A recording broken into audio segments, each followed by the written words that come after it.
হরে কৃষ্ণ। কেমন আছেন সবাই? আশা করি সবাই ভালো আছেন। ভালো থাকুন, সুস্থ থাকুন।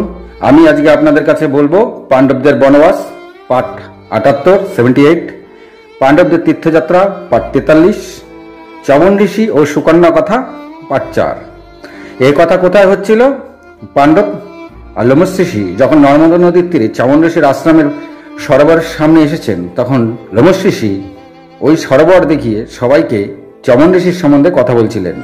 এইখানে পাণ্ডবদের বনবাস চলছে, সেখান থেকে তীর্থযাত্রা গেছে। তীর্থযাত্রায় চবন ঋষির আশ্রমের সামনে চবন ঋষির সম্বন্ধে কথা হচ্ছে পার্ট 4। চলুন শুরু করি। যখন চবন ঋষি সুকন্যাকে বিবাহ করার প্রস্তাব দেন, তখন রাজা স্বজাতি ও তার স্ত্রীরা রাজি ছিল না। কারণ চবন ঋষি ছিল বৃদ্ধ সন্ন্যাসী আর সুকন্যা ছিল সদ্য যৌবনা বালিকা। কিন্তু চবন ঋষি এখন অন্ধ, তার দ্বারা কোনো কার্য করা সম্ভব নয়। তার স্নান, খাওয়া, তপ, জপ এসব কিছুই সে একা একা করতে পারবে না, কারণ সে কিছুই চোখে দেখে না। আর এসব করতে গেলে একজন স্ত্রী লোকের দরকার। সব কার্য সেবিকা দ্বারা হয় না। সেবিকা যদিও দিতে চেয়েছিল স্বজাতি, চবন ঋষি বারণ করেছেন, কারণ সব কার্য সেবিকা দ্বারা হয় না। একজন স্ত্রী যা কার্য করে দেবে একজন স্বামীর, সেই কার্য একজন সেবিকা করবে না। একমাত্র সব কাজ নিজের স্ত্রী করতে পারে। তাই সুকন্যা এই বিবাহে রাজি হয়ে গেলেন। স্বজাতি তার স্ত্রীরা রাজি না থাকলেও সুকন্যা নিজেই এই বিবাহে রাজি হলেন। এখানে অনেকের মনে হতে পারে যে চবন ঋষিটা ঠিক করলো না, কারণ সুকন্যা সদ্য যৌবনা, তিনি বৃদ্ধ। কিন্তু এখানে বলে রাখি, সুকন্যা চবন ঋষির চোখে খোঁচা দিয়ে তাকে অন্ধ করে দেওয়ার যে পাপ করেছে, সেই পাপ কাটানোর জন্যই তিনি সুকন্যাকে বিবাহ করছিলেন। এটাই ছিল মেন। সুকন্যার সঙ্গে তিনি কোনো খারাপ তো করেনি, বরং সুকন্যার ভালোর জন্য, সেই এই পাপের জন্য না হলে তাকে সুকন্যাকে পাপ ভোগ করতে হতো যমলোকে। তাকে যেন যমলোকে পাপ ভোগ না করতে হয়, তার জন্যই তাকে বিবাহ করে বলেছিলেন আমার সেবা শুশ্রূষা করো। তিনি জানতেন তার সেবা শুশ্রূষা করলেই তার পাপ দূর হয়ে যাবে। আর মনে মনে ঠিক করলেন, সুকন্যা মনে মনে ঠিক করলেন তিনি এই বৃদ্ধ ঋষির এক মনে সেবা করে যাবেন। এটাই তার ভুলের একমাত্র পথ। তখন রাজা স্বজাতি চিন্তা করেন, এই ঋষি এতটাই বৃদ্ধ আর তার কন্যা সদ্য যৌবনা, এতে কোনো মিলই নেই। মানে স্বজাতি যেটা দেখছে, দুজনের মধ্যে কোনো মিলই নেই। এক হচ্ছে সুকন্যা সদ্য যৌবনা রাজকুমারী, আর এদিকে বৃদ্ধ সন্ন্যাসী চালচুলোহীন, কিছুই নেই তার। যদি এবার তার কন্যা যেহেতু যৌবনা, যদি তার কন্যা কোনো ধর্মবিরুদ্ধ কাজ করেন, মানে তার মনে হচ্ছে আমার কন্যা তো বৃদ্ধ ঋষিকে সেবা না করে যদি অন্য কোনো কার্য করে, তার যদি অন্য কারোর সঙ্গে সম্পর্ক হয়, বৃদ্ধ ঋষিকে আদৌ তিনি করবেন কিনা, তবে তার যদি কি সেরকম কিছু করে থাকে, তবে তাহলে তার মাথা নত হয়ে যাবে। মানে তিনি এই কথাই ভাবছেন, স্বজাতি এই বিবাহ নিয়ে এই কথাই ভাবছেন। কন্যা সদ্য যৌবনা আর স্বামী বৃদ্ধ, সেখানে তার কন্যা এই ঋষি সব সেবা সৎকার করবে তো, নাকি অন্য কোনো কার্য করবে? আর যদি অন্য কোনো কার্য করে, তার মাথাটা সম্পূর্ণ হেট হয়ে যাবে। নানান চিন্তা করছিলেন। এতে তার কন্যা অন্য কোনো পরপুরুষের সঙ্গে সম্পর্ক স্থাপন করে, তবে এই বৃদ্ধ ঋষিকে খুবই কষ্ট দেবেন, কিংবা সে এই ঋষিকে মেরেও ফেলতে পারেন। রাজা স্বজাতি এই সব চিন্তা করছিলেন। যাই হোক, বিবাহের ব্যবস্থা করে তিনি তার সুকন্যার সাথে সে বৃদ্ধ চবন ঋষির ধুমধাম করে বিয়ে দিয়ে দিলেন। আর আশীর্বাদের সময় তিনি বললেন তার পুত্রীকে, এমন কোনো কার্য করো না যাতে পিতার মাথা নত হয়ে যায়। মানে তিনি আশীর্বাদের মাধ্যমে তার নিজের পুত্রীকে বুঝিয়ে দিতে চাইলেন যেন সদা সর্বদা নিজের স্বামীর সেবাতেই মন থাকে, মন যেন অন্যদিকে না যায়।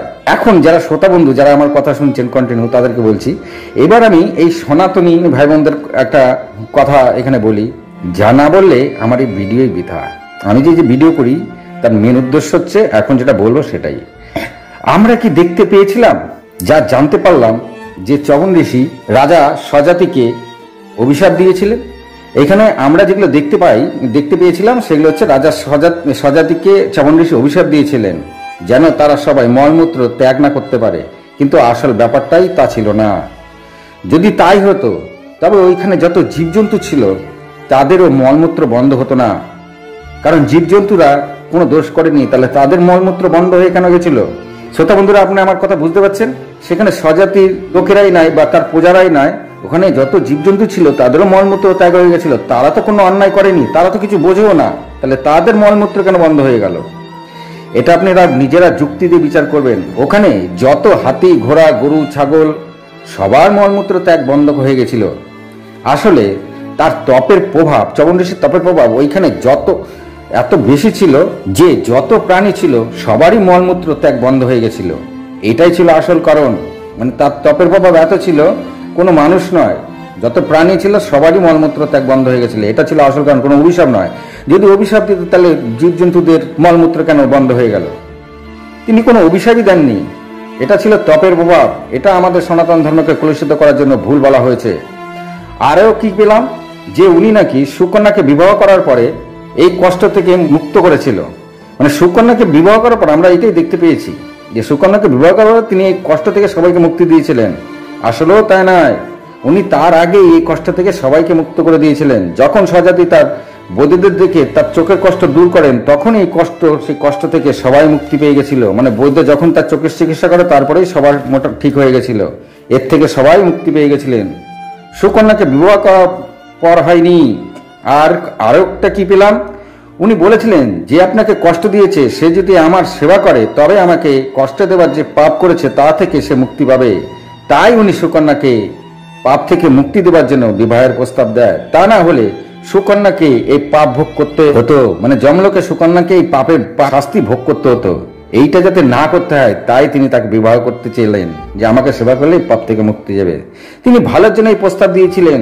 আর একটা কথা না বললেই নয়, একজন স্ত্রী স্বামীর যা সেবা করতে পারে তা কোনো সেবিকা করতে পারে না। কারণ স্বজাতি সেবিকা দিতে চেয়েছিল, চ্যবন ঋষি বারণ করেছিলেন। একজন সেবিকা সব কার্য করতে পারে না, একজন স্ত্রী যা করতে পারে। তাই তিনি বলেছিলেন আমি অন্ধ, তাই আমাকে একজন সেবিকা সবসময় সব রকম সেবা করবে না যা একজন স্ত্রী করতে পারে। আর সুকন্যা তার ভুল বুঝে এই বিবাহে রাজি হয়েছিল। চ্যবন ঋষি জোর করে সুকন্যাকে বিবাহ করেননি। এখানে চ্যবন ঋষির চরিত্রকে কলুষিত করা হয়েছে। যে কোনো মুনি ঋষি কাম লোভ ভোগ এইসবের ঊর্ধ্বে। শ্রোতা বন্ধুরা আমার কথা বুঝতে পারছেন? যে কোনো মুনি ঋষি কাম লোভ ভোগ এইসবের ঊর্ধ্বে, চরিত্রের তো কোনো প্রশ্নই নেই। যাই হোক, তারপরে স্বজাতি তার স্ত্রীদের নিয়ে সেখান থেকে নিজেদের রাজ্যে ফিরে যান। তারপরে সুকন্যা নিজের স্বামীর সেবা সৎকারে লেগে যান। তিনি জানেন তার স্বামী বৃদ্ধ তপস্বী, তাই তিনি অতি সযত্নে তার সেবা করতে থাকেন। চ্যবন ঋষি তখন অন্ধ, তার সবকিছু সুকন্যা করে দিতেন। কিন্তু সুকন্যা ছিল সদ্য যৌবনা, তার মনে কামভাব থাকলেও তিনি তা দমিয়ে রাখতেন। তিনি জানেন তার স্বামী বৃদ্ধ, মানে সদ্য যৌবনা, তার মধ্যে কামভাব আছে, কিন্তু তিনি তা দমিয়ে রাখতেন। তিনি জানতেন তার স্বামী বৃদ্ধ। এসব চিন্তা করা ঠিক না। সুকন্যা কি ভাবলেন? এসব চিন্তা করাও তার ঠিক হচ্ছে না। তিনি সতী নারীদের মতোই শুধু স্বামীর চিন্তা করতেন। এইভাবে তার দিনকাল কাটছিল। আর চ্যবন ঋষি সুকন্যার সেবা সৎকারে খুবই সন্তুষ্ট থাকতেন। তিনি জানতেন সুকন্যার পাপ খণ্ডন হয়ে গেলে সে আবার তার মন যা চায় তা পেয়ে যাবেন। তাহলে চ্যবন ঋষি সুকন্যার সেবা সৎকারে কি ভাবলেন? এই যে সুকন্যা বিবাহ করেছেন, সেই সদ্য যৌবনা, তার মধ্যে যে কামভাব আসে সেটা তিনি দমিয়ে রাখেন এবং স্বামীর সেবা করেন এক মনে। তাতে চ্যবন ঋষি জানেন যে এই সেবা সৎকারে একদিন তার পাপ যখন খণ্ডন হয়ে যাবে, সুকন্যার মনে মনে যে পাওয়ার চিন্তা তা তিনি পেয়ে যাবেন। এই চিন্তা করে চ্যবন ঋষি খুশি থাকতেন। কারণ চ্যবন ঋষি জানতেন যে সুকন্যার মনের মধ্যে যা সুকন্যা দাবিয়ে রাখতেন তা সুকন্যাকে একদিন তিনি ফিরিয়ে দেবেন। তাই চ্যবন ঋষি এতে খুশিই থাকতেন। কিন্তু সুকন্যা এসব কিছু জানতো না। শুধু চ্যবন ঋষি সুকন্যার মনের কষ্টটা বুঝতে পারতেন। চ্যবন ঋষি কি করবেন একমাত্র চ্যবন ঋষি জানতেন, কিন্তু সুকন্যা এসব কিছু জানতো না। আজ এই পর্যন্তই। ভালো লাগলে লাইক কমেন্ট করবেন। আমি আমাদের এই ধর্মের কথাই বলে থাকি। আমাদের ধর্মকে যেভাবে পেরেছে কলুষিত করেছে, আমাদের শ্রীকৃষ্ণকে অনেকে অনেক রকম ভাবে কলুষিত করেছে। অনেকে বলেন শ্রীকৃষ্ণ নাকি অসুর। আদৌ তার জানা নেই যে শ্রীকৃষ্ণর সময় শ্রীকৃষ্ণ নকল করা আরেক যবন শ্রীকৃষ্ণ ছিল, তারও সুদর্শন চক্র ছিল। তাকেও আমাদের শ্রীকৃষ্ণ, আমাদের প্রভু তাকে মেরেছেন। হয়তো তাকে নিয়ে তার কোনো ভুল চিন্তাভাবনা হয়ে গেছে যে যবন শ্রীকৃষ্ণ আসলো কোথা থেকে। আসলে শ্রীকৃষ্ণকে বদনাম করার জন্য শ্রীকৃষ্ণর সময় শ্রীকৃষ্ণর বেশে, শ্রীকৃষ্ণর নামে, শ্রীকৃষ্ণর মতনই মাথায় ময়ূরের পালক দিয়ে তিনি নিজেকে বলতেন আমি বাসুদেব নন্দন শ্রীকৃষ্ণ। আসলে সে ছিল নকল শ্রীকৃষ্ণ। আর আমাদের প্রভু শ্রীকৃষ্ণ তাকে মেরেছিলেন। হরে কৃষ্ণ। আজ এই পর্যন্তই। ভালো থাকুন, সুস্থ থাকুন। নমস্কার।